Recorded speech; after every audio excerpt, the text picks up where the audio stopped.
ታሪካችን የሚጀምረው ማራኪ በሆነችው ከተማ ውስጥ ኪሶንና ሚጁ የተባሉት ዋና ገጸ ባህሪያቶች በሚያደርጉት ፍጹም ተቃራኒ የሆነ የሩጫ እንቅስቃሴ ላይ ነው። በአንድ በኩል ኪሶን ንጹህ አየር እየማገ በተረጋጋና ስፖርታዊ በሆነ መንገድ በፓርክ ውስጥ ሲሮጥ፣ በሌላ በኩል ደግሞ ሚጁ ከፍተኛ ጭንቀት ፊቷ ላይ እየታየ ወደ አንድ ትልቅ የፊልም ፌስቲቫል በሰዓቱ ለመድረስ በከፍተኛ ፍጥነት ትሮጣለች። ቆይ ግን ከዛ በፊት አሁን ላይ 300 ሰብስክራይበር አለን። እቅዳችን በዚህ 90 ቀን ውስጥ 100,000 ሰብስክራይበር ለመግባት ነው። አንችልም? እንችላለን። ሰብስክራይብ አድርጉ። በመቀጠልም የፊልም ፌስቲቫሉ ደማቅ ድባብ ሲታይ ኪሶን እጅግ ታዋቂ ኮከብ ከሆነችው ውብ እናቱ ጋር በቀይ ምንጣፍ ላይ በኩራት ብቅ ይላል። በዚያም በርካታ የካሜራ ብልጭታዎችና የጋዜጠኞች ጥያቄዎች እናቱን ሲያጨናንቋት ከፎቶ መነሳት ፕሮግራም በኋላ ኪሶን ድባቡን ስለሰለቸው አካባቢውን በጸጥታ ለቆ ሲሄድ፣ እናቱ ግን በፈገግታ የሬዲዮ ቃለ መጠይቋን ትቀጥላለች። በተመሳሳይ ሰዓት እየሮጠች የመጣችውና የኪሶን እናት ትልቅ አድናቂ የሆነችው ሚጁ ይህችን ተወዳጅ ኮከብ በአካል ባየቻት ቅጽበት ባለችበት ደንግጣ ትቆማለች። ከዚያም መተንፈስ እስኪያቅታት ድረስ በደስታ እየተፍለቀለቀች በፊልም ፌስቲቫሉ ላይ እየጠበቀቻት ካለችው የቅርብ ጓደኛዋ ስልክ በመደወል ያቺን ሁሌም በስክሪን የምታያትን ኮከብ በአካል እንዳየቻት በከፍተኛ ስሜት ትገልጽላታለች። በቀጣዩ ትዕይንት ሚጁ ከጓደኛዋ ጋር ሆና ወደ ሲኒማ አዳራሽ በመግባት በጉጉት ስትጠብቀው የነበረውን ፊልም ስትመለከት እንታዘባለን። የፊልሙን እያንዳንዱን ቃል የተረጎመችው እሷ በመሆኗ ፊልሙ አልቆ በመጨረሻ ላይ የፊልም ሰራተኞች ስም ሲዘረዘር የራሷ ስም በስክሪኑ ላይ ደምቆ ሲጻፍ በከፍተኛ ኩራትና እንባ በተሞላበት አይን ትመለከታለች። ከዚያም ፊልሙ ካለቀ በኋላ ሁለቱም ጓደኛ ማቾች ውጭ ላይ ተቀምጠው ስለ ፊልሙ ስኬት እያወሩ ሳለ የፊልሙ ዳይሬክተር የነበረው የሚጁ የድሮ የፍቅር ጓደኛ በድንገት ወደ እነሱ ብቅ ይላል። እነሱም ሁኔታውን በመጠቀም ሚጁ ወደ ቡድን እራት ግብዣ እንድትሄድ ሲጠይቃት እሷ ምንም አይነት ፍላጎት ባይኖራትም በስራዋ ምክንያት በግድ ለመሄድ ትገደዳለች። በእራት ግብዣው ላይ በርካታ የፊልም ባለሙያዎች የተገኙ ሲሆን ከእነሱ መካከል የሚጁ ፕሮፌሰርም በቦታው ተገኝቶ ይጠጣ ነበር። የግብዣው ድባብ እየተቀየረ ሲመጣ ሚጁ ከጥቂት ጊዜ በኋላ ለመሄድ ስትነሳ ፕሮፌሰሩ በንዴት ይጮህባታል። ፕሮፌሰሩም በሰው ፊት ምንም አይነት የትርጉም ተሰጥኦ እንደሌላትና በዚህ ስራ ላይ እስካሁን የቆየችው በውበቷ ብቻ እንደሆነ በማንሳት አሁን ግን እድሜዋ እየጨመረ በመምጣቱ አሰልቺ የሆነች መምጣቷን በመግለጽ ክፉኛ ያዋርዳታል። ይህንን እጅግና ዘግናኝ አሳፋሪ ቃል የሰማችው ሚጁ በልቧ ክፉኛ አዝናና ተሰብራ ወደ ውጭ ለመውጣት ስትሞክር ፕሮፌሰሩ ይባስ ብሎ በእጁ የያዘውን መጠጥ በላይዋ ላይ ይደፋባታል። በዚህ ጊዜ ሁሉም ሰው በድንጋጤ ጸጥ ሲልና ማንም ሰው እሷን ለመከላከል ምንም ባለማለቱ ሚጁ ቆራጥ ውሳኔ ላይ ትደርሳለች። ፕሮፌሰሩን ፊት ለፊት በማፍጠጥ ከዚህ ቀደም አስተማሪዋ ቢሆንም እንዲህ አይነት የትዕይንት ባህሪ የማሳየት መብት እንደሌለውና ከተማሪ ጋር እንዴት ማውራት እንዳለበት እንኳን ስነ ምግባር እንደጎደለው በድፍረት ትነግረዋለች። በዚህ ያልተጠበቀ ንግግሯ ክፉኛ የተናደደው ፕሮፌሰር ክብሩ የተነካ መስሎት ሊሰድባትና ሊመታት ሲሞክር በአቅራቢያው ያሉ ሰዎች በፍጥነት ጣልቃ ገብተው ሊያስቆሙት ሲታገሉ ትልቅ ግፊያ ይፈጠራል። በዚህ ግፊያ መሃል ማንም ያላሰበው አስቂኝ ነገር ይፈጠርና የፕሮፌሰሩ አርቲፊሻል ጸጉር ተገፎ በሚጁ እጅ ላይ ሲወድቅ በቦታው የነበረው ሰው ሁሉ ቁጣውን ረስቶ በሁኔታው ፈገግ ይላል። ሚጁም የተገፈፈውን ጸጉር በንቀት ፊቱ ላይ ወርውራለት እንባዋን እየታገለች አካባቢውን ለቃ በፍጥነት ስትወጣ መንገድ ላይ ሳታስበው ከኪሶን ጋር በኃይል በመጋጨቷ ቦርሳዋ ተከፍቶ እቃዎቿ በሙሉ መሬት ላይ ይበተናሉ። በዚህ ጊዜ ኪሶን እቃዎቿን ሊያነሳላት ጎንበስ ሲል ከእቃዎቹ መሃል እውነተኛ ሽጉጥ የሚመስል ነገር አይቶ በድንጋጤ ሲያነሳ ሚጁም በፍጥነት ተጠግታ የሽጉጥ ቅርጽ ያለው ላይተር ብቻ መሆኑን ታስረዳዋለች። ልክ በዚያ ጊዜ የድሮ የፍቅር ጓደኛዋ ከእራት ግብዣው ቦታ እየሮጠ ደርሶ የዳይሬክተርነት ስልጣኑን ተጠቅሞ ፕሮፌሰሩን አሁንም ይቅርታ መጠየቅ እንዳለባት በመግለጽ እጇን በኃይል ይዞ ሊጎትታት ይሞክራል።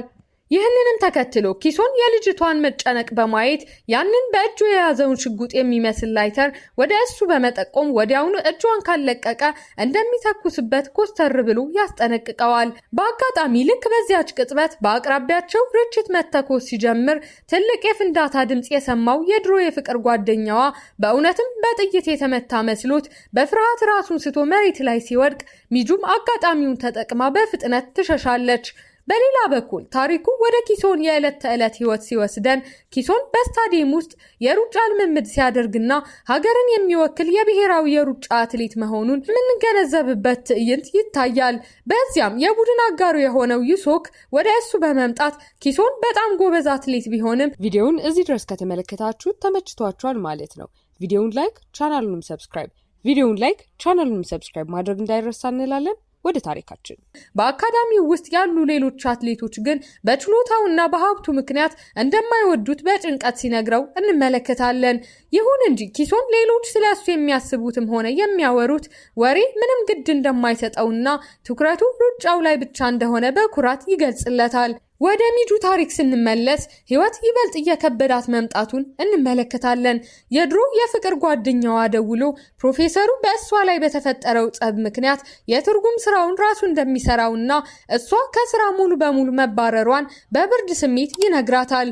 በዚህ ያልተጠበቀ መርዶ ክፉኛ የተጨናነቀችውና የገቢ ምንጯን ያጣችው ሚጁ ክብሯን ዝቅ አድርጋ ፕሮፌሰሩን ይቅርታ ለመጠየቅ ብትሄድም እሱ ግን በእሷ ምክንያት በሰው ፊት ክፉኛ በመዋረዱ ፈጽሞ ይቅር እንደማይላት በከፍተኛ ንቀት ይነግራትና አባሯት ይገባል። በተመሳሳይ ሰዓት ኪሶን ከልምምድ በኋላ በመልበሻ ክፍል ውስጥ ልብሱን እየቀየረ ሳለ የዩሶክ አካል ላይ በርካታ የድብደባና የጥቃት ጠባሳዎችን በድንገት በማየት በድንጋጤ ይዋጣል። ኪሶንም የጉዳዩን አሳሳቢነት በመረዳት ዩሶክ ያለምንም ምክንያት እንዲህ አይነት ግፍና መደብደብ መሸከም እንደሌለበትና ወዲያውኑ ለሚመለከተው አካል አቤቱታ ማቅረብ እንደሚችል አጥብቆ ይመክረዋል። በመቀጠልም ሚጁ ከጓደኛዋ ጋር በመሆን ፕሮፌሰሩን ቢያንስ ሌላ ስራ እንዲሰጣት ስትለምነው በአጋጣሚ ለአንድ ቪአይፒ ሰው ልጅ አስተርጓሚ የሚፈልግ የስልክ ጥሪ ስለደረሰው ፕሮፌሰሩ እሷን ለማስወገድ ሲል ያንን ስራ በንቀት ለሚጁ ይሰጣታል። ከዚያም ሚጁ አዲስ ስራ በማግኘቷ ትንሽ ተስፋ እንዳደረገች አንድ ሰው በጽሁፍ መልእክት እሷ የምትወደው የሽጉጥ ላይተር አዲስ ሞዴል ገበያ ላይ መምጣቱን ሲያሳውቃት በደስታ ትሞላለች። በሌላ በኩል ደግሞ ኪሶን ከእህቱ ዩንቢ በሚደርሰው የስልክ ጥሪ መሰረት ወደ አስገዳጅ የቤተሰብ ስብሰባ እንዲመጣ ስትነግረው በዚህ መሃል የኪሶን የስፖርት ኤጀንሲ ፕሬዚዳንት የሆነችውን ጠንካራዋን ዳናን እንመለከታለን። ይህ በእንዲህ እንዳለ ሚጁ ያንን አዲሱን የሽጉጥ ላይተር ለመግዛት ተደስታ ስትሄድ ሻጩ ገንዘቧን ተቀብሎ እቃውን ሳይሰጣት ሲሸሽባት ሚጁ በንዴት ጮሃ ከኋላው እያሳደደችው ሳለ በአጋጣሚ ኪሶን ከዳና ጋር በስልክ እያወራ በዚያው መንገድ ሲያልፍ ይመለከታል። በዚህም የተነሳ ሚጁ ሌባውን ለማስቆም ስትሮጥ ያየው ኪሶን ሁኔታውን በፍጥነት በመገምገም በአቅራቢያው ካለ ልጅ እጅ ላይ ከባድ ዕቃ በድንገት ወስዶ በሚሸሸው ሌባ ላይ ሲመታው ሌባው ሚዛኑን ስቶ መሬት ላይ ይወድቃል። ሚጁም እየሮጠች ደርሳ የተዘረፈችውን ሽጉጥ ከሌባው እጅ ላይ ስትወስድ በአቅራቢያው ያሉ ሰዎች እውነተኛ ሽጉጥ በማየታቸው ሲደነግጡና ፖሊስ ሲጠሩ ኪሶንም እዚያው ሲደርስ ሚጁ ልታመሰግነው ስትል ፖሊሶች ደርሰው ሚጁን ወደ ፖሊስ ጣቢያ ሲወስዷት እሷም ብቻዋን ላለመሆን ኪሶንም አብሯት እንዲመጣ ትጠይቀዋለች። በፖሊስ ጣቢያ ውስጥ ሁለቱም ቃላቸው ሰጥተውና ጉዳዩን አስረድተው ሲወጡ ከሌሊቱ እኩለ ሌሊት አልፎ ስለነበር ሚጁ በእሷ ምክንያት የእሱን ጊዜ በመባከኑ ይቅርታ ጠይቃ ቢያንስ እራት እንድትጋብዘው ስትጠይቀው እሱ ግን ጥያቄዋን በጸጥታ ውድቅ በማድረግ ስልኳን ተቀብሎ ሲርበው ራሱ እንደሚደውልላት ቃል ገብቶ ይለያያሉ። በመጨረሻም ከመለያየታቸው በፊት ኪሶን ያንን የውሸት ሽጉጥ በዚያ ያህል ትልቅ ገንዘብ ለምን መግዛት እንደፈለገች ሲጠይቃት እሷም እውነተኛ ነገሮች ብቻ ውድ እንዳልሆኑና አንዳንዴም ለሰው ትርጉም የሚሰጡ ነገሮች ምክንያታዊ ያልሆኑ ውድ ሊሆኑ እንደሚችሉ በማስረዳት እሱ ለምን እንደረዳት ስትጠይቀው እሱም ያለምንም ምክንያት እንደረዳት ይገልጽላታል። በማግስቱ ጠዋት ሚጁ ፕሮፌሰሩ ለሰጣት አዲሱ የአስተርጓሚነት ስራዋ በጉጉት ስትሄድ በህንፃው ውስጥ የኪሶንን ትልቅ ማስታወቂያ ስታይ ገና ትላንት የተዋወቀችው ሰው እጅግ ታዋቂ አትሌት መሆኑን በድንጋጤ ትገነዘባለች። ልክ በዚያ ጊዜ የኤጀንሲዋ ፕሬዝዳንት ዳና መታ ሚጁን ማን እንደሆነችና ለምን እንደመጣች በጥብቅ ስትጠይቃት ሚጁም ስለ አስተርጓሚነት ስራው ለማውራት መሆኑን በመግለጽ ሁለቱም በአቅራቢያው ወዳለ ካፌ ገብተው ይወያያሉ። በካፌው ውስጥ ዳና የስራውን ሁኔታ አስረድታ ስራው ለሚጁ ከሰጠቻት በኋላ ኪሶን ወደ ካፌው ብቅ ሲል ዳና ሚጁ የምትሰራውና የምታስተረጉመው ለኪሶን መሆኑን ስታሳውቃት ሚጁ ከዚህ ቀደም ደጋግማ በአጋጣሚ ያገኘችው ሰው እሱ መሆኑን አይታ በድንጋጤ ትዋጣለች። ኪሶንም የትላንትናዋ ልጅ መሆኗን አውቆ ላይተሯ አሁንም ከእሱ ጋር መሆኑን ሲነግራት እሷም እብድ መሆኑን ስትጠይቀው እሱ ግን ኪሶን መሆኑን በኩራት ሲገልጽ እሷ ግን ላይተሯን በሰላም ማግኘቷ ብቻ እንደሚያስደስታት ትነግረዋለች። የሁለቱንም የቅርብ ንግግር በትኩረት ስትሰማ የነበረችው ዳናም አብረው ያጭሱ እንደሆነ ከመቼ ጀምሮ እንዴት እንደተገናኙ በጥርጣሬ ስትጠይቃቸው ሚጁ ለኪሶን ዳና ስለ ፖሊስ ጣቢያው እንዳታውቅ ሚስጥር እንዲጠብቅ በምልክት አጥብቃ ታስጠነቅቀዋለች። ከዚያም ዳና ከኪሶን ጋር ስለ ግል ጉዳይ ብቻዋን ማውራት ስለምትፈልግ ሚጁ ለጥቂት ደቂቃዎች እንድትወጣ ስታደርግ ሚጁ ስትመለስ በጋዜጣ ላይ የኪሶንን ፎቶና ወሬ ትመለከታለች። በውስጥም ዳና ለኪሶን ከአንድ ታዋቂ ተዋናይ ጋር ስላለው የፍቅር ግንኙነት በጋዜጣ ላይ በሰፊው መውጣቱን ስትነግረው እሱ ግን ፈጽሞ ያቺን ተዋናይ እንደማያውቃትና ፎቶ ብቻ በአጋጣሚ አብረው እንደተነሱ ያስረዳታል። ከጥቂት ጊዜ በኋላ ኪሶን ወደ ውጭ ሲወጣ ሚጁ ላይተሯን መቼ እንደሚመልስላት ስትጠይቀው አሁን እሱ ጋር እንደሌለ ሲነግራት በሚቀጥለው ሲገናኙ የግድ ይዞላት እንዲመጣ አጥብቃ ታሳስበዋለች። በተጨማሪም ትላንት ሌባውን በመያዝ ስለረዳት እራት መጋበዝ እንደምትፈልግና ዳና ከዚህ ካገኘችው አዲስ ስራ እንዳታባርራት ስለ ፖሊስ ጣቢያው ጉዳይ ሚስጥር እንዲጠብቅላት ስትለምነው ኪሶንም ዳና አሁን ስለ እሱ የሐሰት የፍቅር ወሬ ደስተኛ በመሆኗ ይህ ጉዳይ ብዙም እንደማያሳስባት በመግለጽ ትርፍ ጊዜ ሲኖረው ለእራቱ እንደሚደውልላት ቃል ይገባል። ይህንንም ተከትሎ ሚጁ የስራው አካል የሆነውን የኪሶንን የጊዜ ሰሌዳ ስትመለከት ለስልጠና ወደ ደጁ ደሴት እንደሚሄድ የምታይ ሲሆን ጓደኛዋም ኪሶን የእሷ ተወዳጅ የፊልም አርቲስት ልጅ መሆኑን ስትነግራት ሚጁ በሁኔታው በድንጋጤ ትዋጣለች። በሌላ በኩል ታሪካችን ወደ ስታዲየም ሲመለስ በርካታ አትሌት ልጆች ዩሶክን ማንም በሌለበት አካባቢ ከበው እየደበደቡት ኪሶን ከሁሉም የተሻለ አትሌት በመሆኑ በእሱ ላይ እንደሚቀኑበትና ንዴታቸውንም በዩሶክ ላይ ሲወጡ እንመለከታለን። በአቅራቢያው ሲያልፍ የነበረው ኪሶንም የድብደባው ድምፅ ሰምቶ በፍጥነት በመምጣት ልጆቹን አስቁሞ ዩሶክን ደግፎ ወደ ሆስፒታል ይወስደዋል። በሆስፒታል ውስጥ ኪሶን ለፖሊስ አቤቱታ አቅርቦ እንደሆነ ሲጠይቀው ዩሶክ ግን የቤተሰብ አቅሙ ደካማ በመሆኑና እሱም ራሱን ለመከላከል በስህተት አንዱን ልጅ ስለመታው አቤቱታ ካቀረበ ከስራ ሊባረር እንደሚችል በማስረዳት ኪሶንን ይከለክለዋል። ኪሶንም ምንም አይነት ችግር እንደማይፈጠርና በስራው ላይ ብቻ ትኩረት እንዲያደርግ በማበረታታት ሄዶ ልጆቹን ራሱ ከደበደበ በኋላ ለኮቹ ቢያሳውቅም ኮቹ ግን ውድድር መቃረቡን በማንሳት ምንም ግድ ባለመስጠቱ ኪሶን በንዴት ይቃጠላል። በተመሳሳይ ሰዓት ዳና ሚጁ ባለችበት ሬስቶራንት ውስጥ በመምጣት ከኪሶን ጋር ያላትን ግንኙነትና እንዴት እንደምታውቀው በጥብቅ ስትጠይቃት ሚጁ ታዋቂ ሰው ስለሆነ መሆኑን ብትገልጽም ዳና ግን አይኖቿን እያየች ፈጽሞ አታምናትም። በዚያም ዳና ከሬስቶራንቱ ስትወጣ የሊዮን ግን ገና ያልደረቀ የእርጥብ ስዕል ሳታስበው ነክታ ውድ ኮቷ በመበላሸቱ በንዴት ስዕሉን በእጥፍ ዋጋ ገዝታ ስትሄድ ሊዮንግ መጥቶ ስዕሉ በእጥፍ ዋጋ መሸጡን ሲሰማ በከፍተኛ ደስታ ይሞላል። ሚጁም ሊዮንግን አይታ ስታውቀው እሱም አርቲስት መሆኑንና አሁን እየተማረ መሆኑን ይገልጽላታል። በቀጣዩ ትዕይንት ዳና ቢሮዋ ስትመጣ የኪሶንን ፊት ላይ ያለውን አዲስ የድብደባ ጠባሳ አይታ ስትጠይቀው እሱም ዩሶክን የደበደቡት ልጆች መበቀሉን በኩራት ሲነግራት ዳና በማሾፍ መበቀል ያለበት በፊልም ላይ እንጂ በእውነተኛ ሕይወት እንዳልሆነ ትነግረዋለች። እሱም ጉዳዩን የሚያስቅ እንዳልሆነ ሲገልጽ እሷም ከመደብደብ ይልቅ ማስረዳት ይችል እንደነበርና ማንኛውም ድርጅት ብጥብጥን ስለማይታገስ በሕግ ከተጠየቀ ስሙ ክፉኛ ሊበላሽ እንደሚችል አጥብቃ ታስጠነቅቀዋለች። ከዚያም ኪሶን ከኤጀንሲው ሲወጣ አብሮት ፎቶ ከተነሳው ተዋናይ አለቃ ጋር ሲገናኝ አለቃው ስለ ዳና መጥፎ ባህሪ ሲያወራ ኪሶን ዳና ጎበዝ መሆኗን በመግለጽ ይከላከልላታል።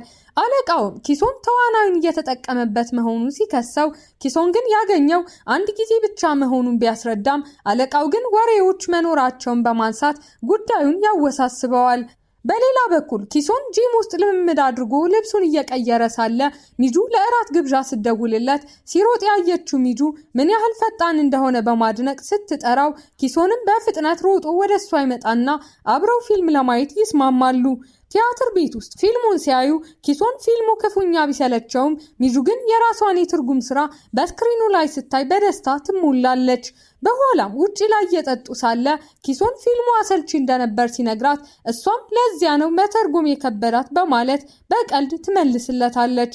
በተጨማሪም ሚጁ ከዚህ ቀደም ያለ ትርጉም ፊልም አይታ ስላልገባት አስተርጓሚ መሆን እንደፈለገችና አሁን በዚህ ስራዋ የሀብታምነት ስሜት እንደሚሰማት ስትገልጽ ኪሶን የልጅነት ህልሙን ፈጣን ሯጭ መሆን ስለነበር ብዙ እንደለፋ ይነግራታል። ስትሮጥ ምን ይሰማሃል ብላ ስትጠይቀው ከኋላው ስላለው ነገር እንደማያስብና ትኩረቱ ማጠናቀቂያው መስመር ላይ ብቻ እንደሆነ በመግለጽ ዛሬ ግን ሲሮጥ ማጠናቀቂያው መስመሩ እሷ ስለነበረች ከ9 ሰከንድ ባነሰ ጊዜ ውስጥ እንደደረሰ ሲነግራት ሚጁ በደስታ ፈገግ ትላለች። ከዚያም ሁለቱም በስካር መንፈስ ውስጥ ሆነው ወደ ቤት ሲመለሱ ኪሶን ከመጠጡ ብዛት የተነሳ የማይረባ ወሬ ማውራት ሲጀምር ሚጁ ልትሄድ ስትል እሱ ግን እዚያው መንገድ ላይ ይቀመጣል። ልክ በዚያ ጊዜ ከኪሶን ጋር የፍቅር ወሬ የተወራባት ተዋናይት መታ ኪሶንን እዚያ ስታየው በድንጋጤ ስትጠይቀው እሱም ታዋቂ ኮከብ ለማየት እንደመጣ ይነግራታል። እሷም ዳግም መገናኘት እንደሌለባቸው ስትነግረውና አለቃዋን መጥቶ ኪሶንን ሲያዋክበው በአጋጣሚ ሚጁ ደርሳ ተዋናይቷን በማየቷ በደስታ ስትሞላ ኪሶን ግን ይህንን ጫና ለማምለጥ በድንገት ሚጁን ይስማታል። ሁሉም ሰው በድንጋጤ ሲዋጥ ኪሶንም የፍቅር ጓደኛ መሆኗን ሲናገር ሚጁ እብድ መሆኑን ስትጠይቀው እሱ ግን እውነት መሆኑን ገልጾ ወዲያውኑ በሚጁ ትከሻ ላይ ራሱን ስቶ ይወድቃል። በማግስቱ ኪሶን ሲነቃ ሚጁ ፊት ለፊቱ ቤቷን ስታጸዳ የሚያይ ሲሆን የሚጁ ጓደኛ መጥፎ ነገር እንዳያስብ ታስጠነቅቀዋለች። ሚጁም የሃንጎቨር መድኃኒት ሰጥታው ካረፈ በኋላ አብረው ቁርስ ሲበሉ ኪሶን እንዴት እዚያ እንደመጣ ሲጠይቃት ራሱን ስቶ ስለወደቀ ሌሊቱን ሙሉ ተሸክማ እንዳመጣችው እያጉረመረመች ትነግረዋለች። እሱም ካልታሰበው መሳሳም በኋላ ምንም እንደማያስታውስና በወቅቱ መምታት እንደነበረባት ሲነግራት ሚጁ ግን እውነተኛ መሳም እንዳልነበርና ከንፈራቸው ብቻ እንደተነካካ ስታስረዳው የሊፕስቲክ ጣዕም ጣፋጭ እንደነበር በማንሳት ያሾፍባታል። ከዚያም ሚጁ መኪናውን እያደነቀች እንድትነዳው ስትጠይቀው ኪሶንም ዳናን ይቅርታ ለመጠየቅ እንደሚሄድ ቢገልጽም ዳናን ባለማግኘቱ አብረው ዩሶክን ለመጠየቅ ወደ ሆስፒታል ይሄዳሉ። በመንገድ ላይ ሚጁ ወደ ጌም ባር ወስዳው ተኩሳ በመጫወት አሻንጉሊት አሸንፋ ለታካሚው ዩሶክ እንዲሰጠው ስትሰጠው ሚጁ ከስራ ቦታዋ መልእክት ስለደረሳት ኪሶንን አመስግና ወደ ስራዋ ትሄዳለች። በሌላ በኩል ሚጁ የኪሶን አባት ታዋቂ ፖለቲከኛ መሆኑን ስታውቅ ኪሶን ስላለው የሀብት ህይወትና የተናገረውን በግርምት ታስታውሳለች። በእራት ግብዣ ላይ የኪሶን አባት ኪሶንን ከየትኛዋ ተዋናይት ጋር የፍቅር ግንኙነት እንደጀመረ ሲጠይቀው እሱ ግን ከማንም ጋር እንዳልጀመረ ሲገልጽ አባቱ ግን ታናናሾቹን በመደብደቡ ምክንያት የዲሲፕሊን ኮሚቴ እንደተጠራበትና ይህ የፖለቲካ ስሙን ክፉኛ እንደሚያጠፋበት በንዴት ይቆጣዋል። አባቱ ከእህቱ ምንም እንደማይማርና እሷ አንደኛ ስትወጣ እሱ ሁለተኛ መውጣቱ ሊያሳፍረው እንደሚገባ በማንሳት ክፉኛ ሲያዋርደው ኪሶንም የዲሲፕሊን ኮሚቴውን ጉዳይ ቅጣቱን መቀበል ስለሚፈልግ ጣልቃ እንዳይገባ አጥብቆ ይጠይቃል። በዚህ ጊዜ አባቱ በከፍተኛ ንዴት ብርጭቆ ሲወረውርበት የኪሶን ፊት ላይ አደጋ ይደርስበታል። በማታም ሚጁ ወደ ቤቷ ስትሄድ ኪሶን ብቻውን ተቀምጦ ሲበላ አይታ ስትጠጋው ፊቱ ላይ ያለውን ቁስል በማየት መድኃኒት ስትቀባለት ኪሶንም ከድብርት ስሜት ወጥቶ ትንሽ መጽናናት ይጀምራል። በቀጣዩ ትዕይንት አባቱ ለኮሚቴው ጉቦ በመስጠቱ ምክንያት ኪሶን በነፃ ሲሰናበት ኪሶን በአባቱ ጣልቃ ገብነት እጅግ ተበሳጭቶ ወደ አሰልጣኙ በመሄድ የዩሶክን የድብደባ ማስረጃ ምን እንዳደረገው አጥብቆ ይጠይቃል። አሰልጣኙ ያንን የዩሶክ ማስረጃ ማቅረብ ምንም ፋይዳ እንደሌለውና ጉዳዩ አስቀድሞ በውይይት መፈታት እንደነበረበት ሲገልጽ ኪሶን ግን ዩሶክ ላይ የደረሰው ግፍ ዝም ብሎ ማየት እንደሌለበት በመግለጽ ይከራከረዋል። አሰልጣኙም ኪሶን በአባቱ ምክንያት ልዩ ክብር እንደሚያገኝ በማንሳት አስጠንቅቆት ሲሄድ ኪሶንም ልጆቹን ይቅርታ እንዲጠይቁ ቢያስገድዳቸውም በንቀት ጥለውት ይሄዳሉ። በሌላ በኩል የኪሶን አባት ሚጁን አግኝቷት አስተርጓሚ ስለሆነች ከዚህ በኋላ የኪሶንን እንቅስቃሴዎች በሙሉ እንድትሰልልለት በመጠየቅ ገንዘብ ያለበት ኤንቬሎፕ ይሰጣታል። ሚጁ ገንዘቡን መቀበል ባትፈልግም አባቱ ግን ለስብሰባ ቸኩሎ ጥሏት ይሄዳል። በማግስቱ ሚጁ የስፖርት ውድድር ወደሚካሄድበት ዴጁ ደሴት ስትሄድ ኪሶን ከእህቱ ይምቢ ጋር ሆኖ ተቀብሏት ለውጭ ሀገር ጋዜጠኞች የአስተርጓሚነት ስራዋን ትሰራለች። በማታ ሚጁ የኪሶን አባት የሰጣትን ገንዘብ እያየች የኪሶን ቤተሰብ እጅግ አሰልቺ እንደሆኑ ስታስብ በሆቴሉ የአትክልት ስፍራ ውስጥ ስትጓዝ አንድ ሰው ከኋላዋ ሲከተላት በፍርሃት ቆማ ስትጮህ ኪሶን መሆኑን ታውቃለች። እሱም ሀሳብ ስለበዛበት እንቅልፍ አጥቶ መሮጡን ሲገልጽ ሩጫውን ጨርሶ እስኪመለስ እንድትጠብቀው ይጠይቃታል። ኪሶን ሩጫውን ጨርሶ ሲመለስ ሚጁ የማይወዳቸውን ነገሮች ከማድረግ ይልቅ ደስታ የሚሰጡትን ነገሮች ብቻ ማድረግ እንዳለበት አጥብቃ ትመክረዋለች። ከዚያም ኪሶን ወደ ደሴቱ በመምጣቷ ደስተኛ መሆኑን ገልጾ ሲጨብጣት ሚጁም ረጅም መንገድ አብረው እንደሚጓዙ ተስፋዋን ትገልጻለች። በማግስቱ ውድድሩ ከመጀመሩ በፊት ኪሶን አባቱን አግኝቶ ኮሚቴውን በገንዘብ መግዛቱን ሲጠይቀው አባቱ በጨዋታው ላይ ብቻ ትኩረት እንዲያደርግ ሲያስጠነቅቀው ኪሶን ግን አባቱን እድሉን እንዳበላሸበት ይነግረዋል።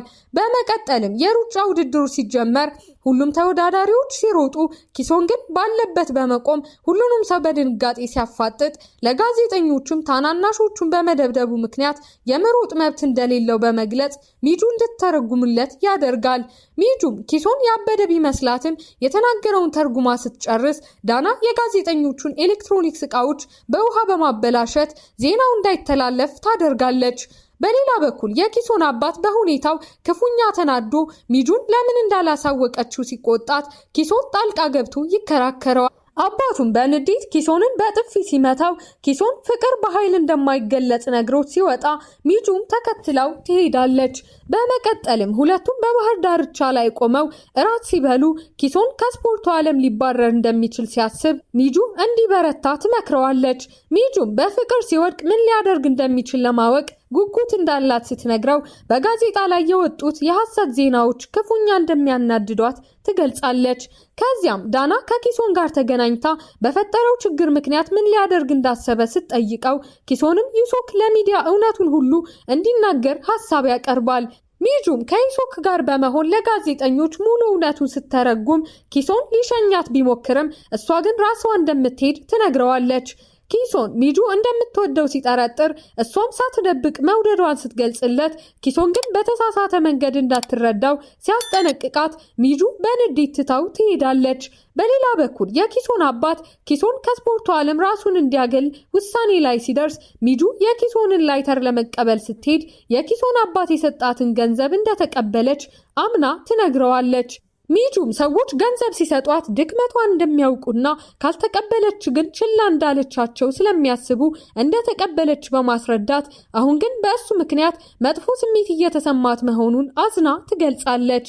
በመቀጠል ሚጁ ከጓደኞቿ ጋር ሆቴል ውስጥ ስትዝናና ስለሞቱባት ወላጆቿ በማንሳት ጓደኞቿ ሲያዝኑላት ኪሶን ሁኔታውን ይሰማል። ሚጁም አዝና ወደ ውጭ ስትወጣ ኪሶን መጥቶ እራት ሊጋብዛት እንደሚፈልግ ነግሯት አብረው እራት ሲበሉ ስለ ኪሶን የጡረታ ሁኔታ ይወያያሉ። በማግስቱ ዩሶክ ለጋዜጠኞች ከስፖርቱ ዓለም መለየቱን ሲገልጽ ኪሶን በሚጁ ላይ በንዴት ሲቆጣ ሚጁ ግን ዩሶክ የበለጠ እንዳይጎዳ በማሰብ መሆኑን አስረድታ ስታቅፈው ኪሶንም ይረጋጋል። በቀጣዩ ትዕይንት ኪሶን ከስፖርቱ ዓለም በራሱ ፍቃድ መለየቱን ሲያውጅ ሁሉም በድንጋጤ ይዋጣሉ። ከዚያም ኪሶን ሆቴል አቋርጦ ሲወጣ ሚጁ ጣልቃ በመግባት ኪሶን በእሷ ቤት ውስጥ እንዲኖር በማድረግ ከዳና ነጥቃ ትወስደዋለች። ኪሶንም በሚጁ ቤት ውስጥ መኖር ሲጀምር አብረው የሩጫ ስልጠና ሲያደርጉ ሚጁ ከመጠጡ ብዛት የተነሳ ሰክራ ለኪሶን ያላትን የፍቅር ስሜት ሳትደብቅ ትነግረዋለች።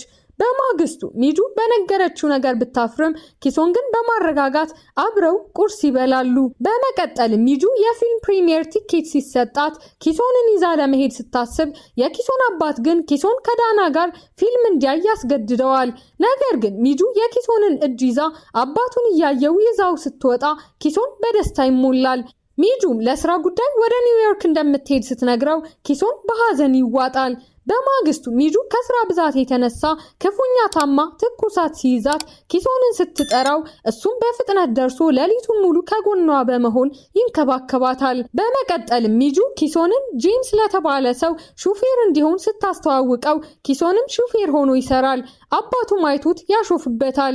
በማታም ኪሶን ለሚጁ አዲሱ የሩጫ ጫማ ስጦታ ሰጥቶ እቃዎቹን ከቤቷ እንዳወጣ ሲነግራት ሚጁ ግን እየራቃት እንደሆነ በማሰብ ክፉኛ አዝና ስሜቷን ከተናገረች በኋላ ትታው ትገባለች። ኪሶንም የሊዮንግን የቤት ኪራይ ከፍሎ አብረው መኖር ሲጀምሩ ሚጁ ግን ኪሶንን ክፉኛ በመናፈቋ የተዋውን ማር ለመመለስ ቀጥራ ታገኘዋለች። ማሩን ስትሰጠው ኪሶን ሚጁን እንዳያጣት ክፉኛ እንደሚፈራ በማስረዳት የፍቅር ስሜቱን ሲገልጽላት ሚጁ ጠጋ ብላ ስትስመው ኪሶን በደስታ ይዋጣል። በቀጣዩ ትዕይንት ኪሶን ዩሶክን አግኝቶት አዲስ ህይወት እንዲጀምር ዳግም ወደ ስፖርት እንዲመለስ አጥብቆ ያሳምነዋል። በማታም ኪሶንና ሚጁ አብረው ሲራመዱ ኪሶን አዲስ ስራ እንዳገኘ ሲያበስራት በፍቅራቸው ይደሰታሉ። በቀጣዩ ትዕይንት ዳና በስዕል ኤግዚቢሽን ላይ ስትገኝ ሊዮንግን አግኝታው የልደት ቀኗን አብረው ሲያከብሩ ዳግም ፍቅራቸው ያቆጠቁጣል። በመጨረሻም ኪሶንና ሚጁ አብረው ሲሮጡ ኪሶን ለሚጁ እንደሚያፈቅራት ሲነግራት ሚጁ ተከትላው ትሮጣለች። ዩሶክም የማራቶን ውድድሩን አሸንፎ ሜዳሊያውን ሲያጠልቅ ሁሉም ገጸ ባህሪያት ማለትም ኪሶን፣ ሚጁ፣ ዳና፣ ሊዮንግ፣ ዩምቢ እናትና አባቱን በአንድነት ተሰብስበው ሚጁ የተረጎመችውን ፊልም ቲያትር ቤት ውስጥ ሲመለከቱ ታሪኩ እጅግ በሚያምር በደስታ ይጠናቀቃል።